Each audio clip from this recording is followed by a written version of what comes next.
Hey guys, Floyd here with another edition of From the Cage. Yeah, this one's gonna be fun. It's gonna be out of this world, to say the least.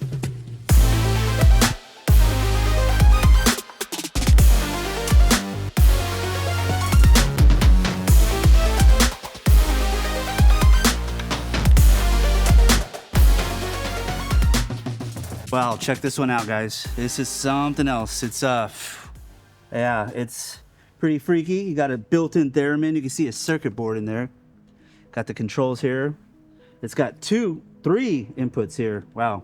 This was a one-off collaboration with the local Lehigh Valley artist, Michael Brolly. So we're actually fortunate enough to have Michael Brolly and our main instrument designer at Martin, Tim Teal, sit down and talk with us a little bit more about this crazy contraption we have going on here. Welcome to Area 51 of Martin Guitar. Yes, aliens do exist. So I bet you're wondering how this guitar came to be. Well, many years ago, Chris Martin had read an article and saw a book on a gentleman. His name is Michael Brolly. He's pretty local to our area, but he's been known to do carvings of alien-style wood art. And so we invited Michael to come to the factory, gave him a wonderful tour, and at the end of it said, yes, I would love to work with you guys. I shared 5,000 square feet of a factory in Topton, and my partner in that factory, we had an art studio. He was a silent partner in a glass shop across the street, and Chris Martin's sister worked in that glass shop on occasion, and one time Chris was there supporting her work, and my catalog from a mid-career retrospective was sitting there, and the owner of the glass shop told me that Chris really liked my work. So I went out on a limb and I wrote Chris a letter saying, if you ever want to do a weird guitar, I'd be interested. And he got back to me. I was shocked. I had never met Chris. I knew of the factory only because when I was a student at Kutztown, we heard they had great trash out back, and I would go up and pick the trash. And then when he actually got back to me and I went into the factory, I saw all the people who own the guitars, and I went back to my wife and said, this is big. When we were developing the idea for this between Michael and myself, the first question he asked, he said, would it be possible to take a dreadnought guitar and put the neck in the other end of it? You're looking at a guitar and it's like there's really very little you can do to a guitar to change it. And they had just made the millionth guitar and had all that beautiful inlay work.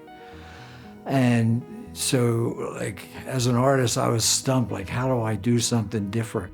And then when I came up with this design here, I drew a full-size drawing, and when I went up to meet Chris and opened it up, that was the first image you saw, and he started laughing. I thought, oh, good.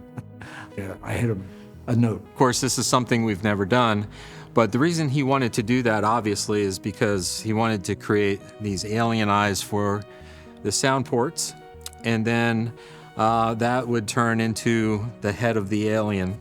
I think my favorite part for the guitar was coming up with the eyes and knowing how they would handle what I call the eyeliner. He also wondered if it would be possible to put a theremin device in this guitar. And if any of you grew up in the 60s and 70s and watched Star Trek or any of those shows, you've heard the theremin. It's that whoo sound that you hear in the very beginning of the episode. And the theremin is a very old electronic instrument. It dates back into the 1920s. And how it works is basically it reads your electromagnetic field from your body. And there's one antenna buried in this neck, and there's another one buried in the body. So one of them controls volume, the other one controls pitch. So while you're playing this guitar, you can activate the theremin and get some really interesting sounds or noises from this alien guitar. One of the cool things about working on a guitar was finding out different ways we could approach what had to be done for a theremin. I wanted to have the ultimate air guitar, so that when you got up and got close to the strings, it would play like a theremin does.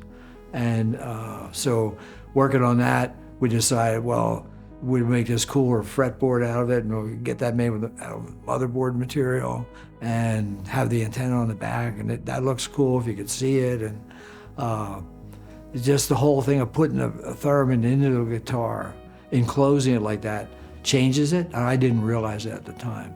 And I really wanted to build one myself. And when I was in New England, I started building them, and they're amazingly difficult if you're not an electronics genius, and I'm not. So it was fun hitting walls and then having to come up with something creative, because I mean, it was Martin guitar. And you don't want to fall on your face. You want to come up with something really unique. How can we make this really different, very unique, and in the alien genre? You can see the heel on the neck has a carving, almost like a larva sort of look to it. Michael did all of that work. The top, Michael did the carvings for the bridges, for like the mouth and the goatee. And then the fingerboard also, he did the work on. And the fingerboard has these little tiny lights that light up in the fingerboard. And then, of course, in the headstock, we see it looks like a circuit board. And if you look real close, it doesn't say CF Martin, it says CF Martian. Output jacks on the bottom. The red one is for power for the theremin. And then one of them is the output sonically for the theremin, and the other one is for the onboard Fishman unit. So the overall design of this guitar, really the genesis started with Chris Martin in terms of his interest in Michael Brolly. Yeah, as Michael visited the factory, he immediately started thinking of some things to try to make a guitar look like one of his pieces of artwork. I've been accused of being abducted, but if they did, they would wipe my memory, because a lot of my work looks like alien stuff. Like, I look at this guitar as being, fits right into my work. Like, if people look me up, you'll see, like, I make furniture that doesn't look like furniture. I make jewelry boxes that look like creatures, and I make chairs that look like they might eat you instead of, being able to sit on. But they are I always stress that you want it to do what it should do, but be that odd that people have to stop and think about, just like this guitar. I had it at the school where I taught, and it was in the break room, and somebody was playing it, and it brought a guitar aficionado into the room, because like, what is that great sounding guitar? So it's still a Martin. This was a very challenging project because, we're taking a guitar, we're flipping it, we're creating all kinds of custom componentry that has never been done before. It's really fun for me to work with other artists, either luthiers or true artists like Robert Getzel or people like Michael Brolly, because they have a different perspective and a different vision. So for me, I come from a very strong luthery background, and with luthery, you work with your hands, you're working with your head, and you're also working with your heart.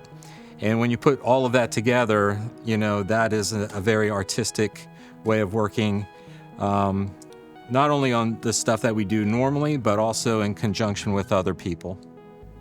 I think one of my favorite things with this guitar is the inclusion of a very old electronic instrument, actually one of the first, if not the first, the theremin. And that was a learning curve for me because I knew of them, but I've never had an experience with playing them or how they work. And for me personally, it was really interesting to be able not only to fit a theremin in an acoustic guitar, but also understand its history and how they were used in the past with different artists, and how they can be used in the future. It's always interesting getting reactions on these one-off projects, and certainly when this was introduced to the public, we've got a whole host of commentary. People who are really into the alien motif, they loved it. They thought it was really cool that Martin's doing something different. Other people just didn't get it, which is fine. Horror. There were people who were like, you can't do that to a Martin. and they took it to California for that big show in Anaheim, and they told me it was the most photographed guitar in the booth. So some people liked it, fortunately.